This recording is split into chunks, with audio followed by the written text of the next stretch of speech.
Subscribe now and press the bell icon. Never miss an update. Hello friends, पिछले lecture में हम aromatic amines को start कर चुके थे, जिसमें हम सिर्फ इंट्रो पार्ट को देखे थे। आज के लेक्चर में हम आगे प्रोसीड करते हुए एक टॉपिक को डील करने जा रहे हैं, जिसका नाम है बेसिसिटी ऑफ एरोमेटिक एमाइंस। अब मोस्ट इंपॉर्टेंट टॉपिक है, इसलिए अब कंसंट्रेट होकर इसको ध्यान से समझने की कोशिश कीजिएगा। एक बार अच्छे से सुन लीजिएगा, कोई बड़ी बात नहीं है इसमें। तो देखिए, बेसिसिटी ऑफ एरोमेटिक एमाइंस, सबसे पहले इस वर्ड को क्लियर होना बहुत जरूरी है। Basicity, acid, acidity, base, basicity, ये वर्ड क्लियर होना चाहिए। तो बेस क्या होता है? अकॉर्डिंग टू आर्हेनियस, जब वाटर में कोई केमिकल H+ को रिलीज करता है तो वह एसिड होता है, और जो OH- को रिलीज करता है वह बेस होता है। तो बेसिसिटी को सिंपली हम एक वर्ड में बोलेंगे, स्ट्रेंथ ऑफ बेस या पावर ऑफ बेस या strength of base to accept H+ ion, यानी कि बेस की एबिलिटी जो न्यूट्रलाइज करे किसको, एसिडिक मीडियम को, वही होता है basicity. And power to neutralise acidic medium, बहुत तरह से बोल सकते हैं, यही कॉन्सेप्ट है, समझ लीजिए तो फिर आप अपने वे से उसको डील कर सकते हैं। चलिए आगे बढ़ते हुए चलते हैं। डिफिनेशन है सिंपल, मैं इसी बात को लैंग्वेज में लिख दिया हूं कि basicity of aromatic compound is major of compounds ability to accept proton. अब एक्सेप्ट प्रोटॉन बोला जाए या टू न्यूट्रलाइज एसिडिक मीडियम बोला जाए, बात एक ही है। देखिए एक एग्जांपल मैं लिया हूं एनिलीन का, जो कि मेरा एरोमेटिक एमाइंस है, वह H+, अगर वह सॉल्यूशंस में H+ को एक्सेप्ट करके एनिलीनियम आयन का फॉर्मेशन कर रहा है। अब हम चलते हैं कॉन्सेप्ट पे। देखिए कॉन्सेप्ट को मैं बहुत अच्छी तरह से सजाया हूं, अच्छा लग रहा है। अच्छा लगने से बहुत नहीं है, इसको अच्छी तरह से समझने से बहुत है। तो इसको अच्छी तरह से हम समझते हैं कॉन्सेप्ट क्या, मात्र 2 लाइन का कॉन्सेप्ट है। अगर आप थोड़ा कंसंट्रेशन लेवल बढ़ाइए, एक बार में आप सब कुछ समझिएगा। अब इसके पहले सबसे इंपॉर्टेंट है कि क्वेश्चन पूछता कैसे है। तो इसमें क्वेश्चन पूछेगा कि आप बेसिसिटी ऑफ एरोमेटिक एमाइंस को डिफाइन कीजिए, और इसमें बेसिसिटी में बेसिक ऑर्डर को आप रीअरेंज करना होगा कि किसका बेसिसिटी ज्यादा है, किसका बेसिसिटी कम है, वो क्वेश्चन में गिवन रहेगा। आगे हम एग्जांपल भी लेकर आपको समझाएंगे, तो उस हिसाब से हम देखेंगे। तो अब चलते हैं कॉन्सेप्ट क्या, मेरा कॉन्सेप्ट क्या है कि हमेशा जब भी किसी कंपाउंड का हमको बेसिसिटी ऑर्डर देखना हो, तो हम उस कंपाउंड में सबसे पहले देखेंगे कि जो नाइट्रोजन पे लोन पेयर है वह लोकेलाइज्ड है या डीलोकेलाइज्ड है, यानी कि वह लोन पेयर स्थिर है या मूव कर रही है। अगर और उसके बाद अगर कितना मूव कर रही है, किसमें कम मूव कर रही है, ये सब देखेंगे। तो मैं यहां पे लिख दिया हूं कि always see localisation and delocalisation of electron pair on nitrogen atom. बस इतना सा बात आप समझ गए तो आप बेसिसिटी ऑर्डर बता दीजिएगा।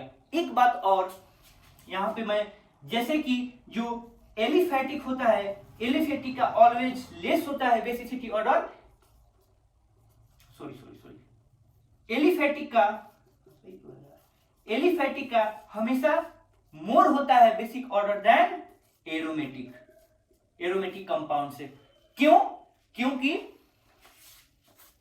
हम रब करते हैं, एक लाइन यहां पे आप देखिए, क्योंकि एरोमेटिक एमाइंस में रेजोनेंस के कारण जो नाइट्रोजन एटम पे लोन पेयर होगा वह डीलोकेलाइज है, यानी कि लोकेलाइजेशन उसका कम है। बट एलिफैटिक, यानी एलिफैटिक कंपाउंड्स क्या होते हैं, ओपन चेन स्ट्रक्चर वाले एलिफैटिक कंपाउंड्स। तो एलिफैटिक कंपाउंड्स जैसे CH3 NH2, एलिफैटिक कंपाउंड्स का हमेशा ज्यादा, क्यों? क्योंकि इसके लोकेलाइजेशन, ये लोकेलाइज्ड इलेक्ट्रॉन है। ये सिंपल सी बात थी, बहुत काम की बात थी। तो आप आगे चलते हैं हम। अब ये मेरा कॉन्सेप्ट था, आप समझ चुके होंगे। तो आगे बढ़ते हैं अब सब्स्टिट्यूएंट्स का इफेक्ट बेसिसिटी ऑर्डर पे, यानी कि अगर ये मेरा एनिलीन है, इस पे हम कोई सब्स्टिट्यूएंट्स अगर ऐड कर दे, सब्स्टिट्यूएंट्स कितने तरह के हो सकते हैं, कि ये तीसरा लेक्चर है लगभग मैं ये बोल रहा हूं, दो तरह के हो सकते हैं, वैसे जो इलेक्ट्रॉन डोनेट करे या वैसे जो इलेक्ट्रॉन एक्सेप्ट करे।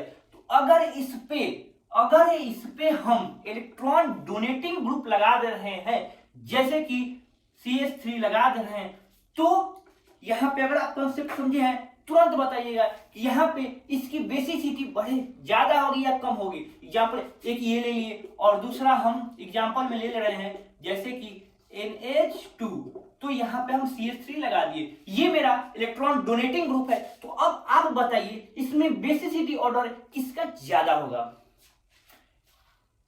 सबसे पहले आप देखिएगा बेंजीन रिंग है, रेजोनेंस में तो ये पार्टिसिपेट है, यहां भी रेजोनेंस है, यहां भी रेजोनेंस है, बट यह इलेक्ट्रॉन डोनेटिंग ग्रुप है, यानी कि यह CH3 जो है वह इलेक्ट्रॉन को दे रही है। तो दे रही है तो इसके कंपैरिजन में, हमेशा कंपैरिजन में हम देखिए बेसिसिटी ऑर्डर को डिफाइन करते हैं, इसके कंपैरिजन में आप देखिए तो इसका लोकलाइजेशन ज्यादा है। क्यों ज्यादा है? क्योंकि रेजोनेंस के कारण ये डीलोकलाइज है, तो रेजोनेंस इसको मिल रही है, बट इस रेजोनेंस तो मिल ही रही है और इसमें जो सब्स्टिट्यूएंट है वह इलेक्ट्रॉन और दे रही है, यानी कि इलेक्ट्रॉन ये इसमें इधर से आ रहा है तो इसमें कोई धक्का देने वाली नहीं है, सिंपल वे तो समझिए, धक्का देने वाली नहीं है तो ये आराम से आ रहा है, बट ये आ रहा है तो इसमें डोनेटिंग है, यानी कि ये इधर से पुश कर रही है, तो यानी ये इलेक्ट्रॉन यहाँ पे स्थिरता इसकी ज्यादा होने की संभावना है, क्योंकि ये पुश कर रही है इधर, तो ये लोकलाइज है। तो इसमें बेसिक सिटी ऑर्डर किसका ज्यादा होगा? इसका ज्यादा होगा। अब चलते हैं अगर एरोमेटिक एमीन्स पे, ये मेरा एरोमेटिक एमीन्स है, एरोमेटिक एमीन्स पे अगर हम कोई इलेक्ट्रॉन विड्रॉइंग ग्रुप लगा दे, जैसे कोई भी लगा दीजिए यार, NO2 हो जाएगा, हाँ ठीक है, NO2 लिखेंगे, NO2 अगर लगा दीजिए तो अब इसका इफेक्ट क्या होगा? अब आप इसको खुद से समझ कर बता सकते हैं कि इसमें बेसिक स्ट्रेंथ किसका ज्यादा होगा। मेरे हिसाब से इसका ज्यादा होना चाहिए, मेरे हिसाब से इसका ज्यादा होना चाहिए, होगा भी। क्यों होगा? क्योंकि अब आप बताइए, इसको भी रेजोनेंस मिल रही है, इसको भी रेजोनेंस मिल रही है, इसका इफेक्ट तो न्यूट्रलाइज है। अब इसमें वैसा कोई ग्रुप नहीं लगा है जो कि इस इलेक्ट्रॉन को अपने तरफ अट्रैक्ट करे, बट इसमें ऐसा ग्रुप है, एक तो इसको रेजोनेंस आ ही रही है, इसमें आराम आराम से धीरे धीरे जा रहे हैं, इसमें भी धीरे धीरे जा रहे हैं, बट इसमें एक NO2 जो मेरा ग्रुप लग गया वह क्या कर रही है, किसी इलेक्ट्रॉन को जल्दी से अपनी तरफ खींच ले रही है। तो जब यह इलेक्ट्रॉन को खींच लेती है, यानी कि इस इलेक्ट्रॉन की टेंडेंसी जो नाइट्रोजन एटम पे लोकलाइज होने, स्थिर रहने की, वह इसमें टेंडेंसी घट रही है, यानी कि इसका लोकलाइजेशन यहाँ पे एनिलीन के कंपैरिजन में यहाँ पे इस नाइट्रोजन एटम पे जिसमें NO2 ग्रुप लगा हुआ उसमें कम है। तो जब कम है तो कोई भी आप बताइए, अब H+ एटम है, H+ आयन है सॉरी, तो इसका अटैक इस पे जल्दी होगा या इस पे जल्दी होगा? इस पे तो ये स्थिर है, ये इंतजार में बैठी हुई है, तो हाइड्रोजन आराम से जुड़ गया, मगर इसके पास जब हाइड्रोजन आना चाह रहा है तो पता चला कि ये यहाँ पे आया, तब तक ये भागने के लिए तैयार है, किसके पास जाएगी? ऐसी बात है, इसके पास जाएगी। बेसिसिटी ऑर्डर इसका ज्यादा होगा। क्यों ज्यादा? क्योंकि हम डिफिनेशन में पढ़ चुके हैं कि बेसिसिटी जो होता है वह न्यूट्रलाइजिंग कैपेसिटी होता है एसिडिक मीडियम या ability to accept hydrogen atom. तो कौन ज्यादा जल्दी एक्सेप्ट करेगा उसका बेसिसिटी ऑर्डर ज्यादा होगा। इसमें देखिए एनिलीन जो है वह जल्दी एक्सेप्ट करेगी। क्यों करेगी? क्योंकि यह लोकलाइज्ड है। इसके कंपैरिजन में, हमेशा कंपैरिजन में मैं बात कर रहा हूं, और इसमें ये डीलोकलाइज्ड है, यानी लोकलाइजेशन कम है एनिलीन के कंपैरिजन में। तो बहुत कंसेप्चुअल था और बहुत काम का चीज था। इससे बहुत सारे क्वेश्चंस आप डील कर सकते हैं। मैं बार बार बहुत अच्छी तरह से समझाने का कोशिश किया हूं। आप भी कंसंट्रेशन लेवल अपना इंक्रीज कीजिए और समझने की कोशिश कीजिए। तो ये मेरा सब्स्टिट्यूएंट्स का इफेक्ट हो गया। अब हम चलते हैं, एक और मेरा टॉपिक है जो कि synthetic use of aryl diazonium salt. सबसे पहले हम देखते हैं कि एराइल डाइजोनियम साल्ट होता क्या है। बेंजीन पे N2Cl प्लस माइनस, इसे हम बोलते हैं डाइजोनियम साल्ट। अब बेंजीन रिंग लगा हुआ है तो ये डाइजोनियम साल्ट है, NaCl ये मेरा साल्ट होता है, और N2Cl ये मेरा जो है वो डाइजोनियम साल्ट बोलते हैं इसको। और एरोमेटिक बेंजीन रिंग लगाया किस करने में हुआ, बेंजीन डाइजोनियम साल्ट।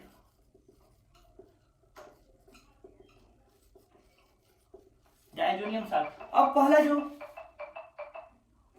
पहला जो मेरा है, इसमें कुछ मेरा यूज देखना है, ओनली यूज के बारे में, सिंथेटिक यूज, यानी कि इसका सिंथेटिक यूज क्या है। सिंथेटिक यूज कहने का मीनिंग है कि हम बेंजीन डायजोनियम साल्ट से क्या क्या बना सकते हैं। तो सिंथेसिस क्या क्या सिंथेटिक कर सकते हैं, वही तो मेरा सिंथेटिक यूज है, सिंपल सा है। तो अब देखते हैं, पहला मैं यहाँ पे लिखा हूं, रिएक्शंस नहीं लिखा हूं, मैं रिएक्शंस सामने आपको बताऊंगा। पहला मेरा है सिंथेसिस ऑफ फिनॉल। सबसे पहले ये बस ध्यान में रखिए, सिंथेसिस ऑफ फिनॉल है। इसमें क्या होगा, जब ये जैसे कि ले रहे हैं, एग्जांपल में ले रहे हैं, ये मेरा बेंजीन डायजोनियम साल्ट N2Cl- ये रहा। अब इसमें हम क्या करेंगे, H2O को ऐड कर दे रहे हैं, H2O को ऐड कर दे रहे हैं, यानी कि H+ और फिर इसको हीट कर रहे हैं, तो H+ H2O ऐड करेंगे, H+ रिलीज होगा, तो मेरा जो बनेगा वह मेरा बनेगा। बस ये रिएक्शंस ध्यान में रखने वाली है। OH बन जाएगा प्लस, इसको बैलेंस कीजिए तो N2 और HCl फॉर्मेशन होगा। तो बेंजीन डायजोनियम का पहला सिंथेटिक यूज मेरा होगा फिनॉल। अब इसमें आप ध्यान दीजिए हो क्या रहा है, इसमें देखिए कि जो N2X, X में क्या होता है, हैलोजन एटम। तो जनरली मैं रिप्रेजेंट किया, इसमें जो हैलोजन एटम वो रिप्लेस्ड हो जा रहे हैं बाई OH। सिंपल सा बात है। इसको मैं डिस्क्रिप्शन बॉक्स में डिटेल में प्रोवाइड कर दूंगा, वहां से आप रिएक्शंस देख भी सकते हैं बस, बट यहाँ पे आप रिएक्शंस को समझने का कोशिश कीजिए। दूसरा मेरा यूज है सिंथेसिस ऑफ बेंजीन। देखिए फिर से डायजोनियम साल्ट, ये ध्यान है कि यार मुझे डायजोनियम साल्ट से बनाना है N2Cl-। अब हमको बेंजीन प्रोडक्ट में बेंजीन बनाना है, हमें प्रोडक्ट में बेंजीन बनाना है, तो इसको हम याद रखेंगे। इसमें जो मेरा रिएजेंट लेते हैं 3PO4 प्रेजेंस में, जब इसमें हम रिएजेंट के ऐड करते हैं, इसके साथ हम हीट भी करेंगे, तो मेरा बेंजीन का फॉर्मेशन होगा, प्लस जो H3PO4 जो कैटलिस्ट का वर्क करता है, ये ऐसे के ऐसे रह जाएगा, और प्लस HCl फॉर्मेशन। तो आप देख रहे हैं इसमें क्या हुआ, किसका रिप्लेस हुआ, ये N2Cl का और N2X का रिप्लेस हुआ बाई किसके द्वारा रिप्लेस हुआ बताइए। यहां से ये जैसे बेंजीन हो गया यार, तो ये हाइड्रोजन एटम जुड़ जाएगा ना, एक कार्बन रहता है, तो हाइड्रोजन से रिप्लेस हुआ। अब ये मेरा सेकंड था। तीसरा सिंथेटिक यूज देखते हैं, एक तीसरा सिंथेटिक यूज हम ले लेते हैं, क्या, एराइल आयोडाइड। देखिए ये मेरा बेंजीन डायजोनियम साल्ट ले रहे हैं। देखिए आप जब मेरा पिछला लेक्चर सब अटेंड कीजिएगा बेंजीन वाला, तो आप रिएक्शंस खुद पे खुद बनाना सीख जाइएगा। Cl halogen atom minus charge आता है, माइनस चार्ज आया, N2 पे प्लस चार्ज आया। अब हमें प्रोडक्ट क्या बनाना, हमें बस ये माइंड में रखना है कि हमें क्या बनाना है। तो हमें बनाना है एराइल आयोडाइड। एराइल आयोडाइड क्या होता है, बेंजीन पे आयोडाइड। अब इसमें हम क्या करेंगे, रिएजेंट जो लेंगे प्लस Ki के साथ अगर हम हीट कर देंगे तो मेरा एराइल आयोडाइड बन जाएगा, प्लस जो बनेगा मेरा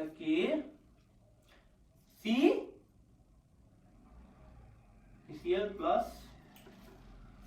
KCl, हाँ ठीक है, प्लस मेरा ये KCl बन जाएगा, प्लस N2 भी रिलीज हो जाएगा। तो ये मेरा था तीसरा। अब चौथे पॉइंट पे हम चलते हैं। बेंजीन डायजोनियम साल्ट से मेरा जो है ईथर का सिंथेसिस। अब ईथर क्या होता है यार, ROR, पिछले लेक्चर में बताया था, ROR ईथर और COOR ईस्टर।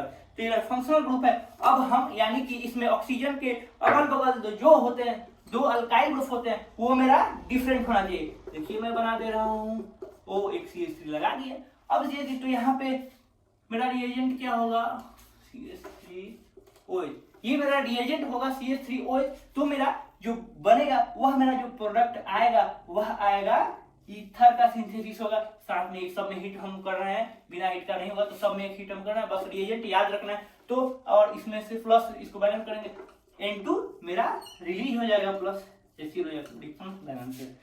तो आज का यही था, मेरा मेन फोकस था बेसिसिटी ऑर्डर के लिए, कि उसमें आपको बेसिसिटी ऑफ एमाइंस खुद ध्यान से देखना है। बस एक ही कंसेप्ट है यार, लोकलाइजेशन डीलोकलाइजेशन को देखना है। मेरे हिसाब से मैं अच्छी तरह से डिलीवर किया हूँ, आप इतने में समझ गए होंगे। नहीं समझे होंगे तो फिर से लेक्चर को देखिए और अच्छी तरह से समझ जाइए। जिस टाइप का क्वेश्चन पूछे आप उस टाइप का आंसर दे सकते हैं, इतना काफी है। तो आज की क्लास को यहीं पे एंड करते हैं। Thank you.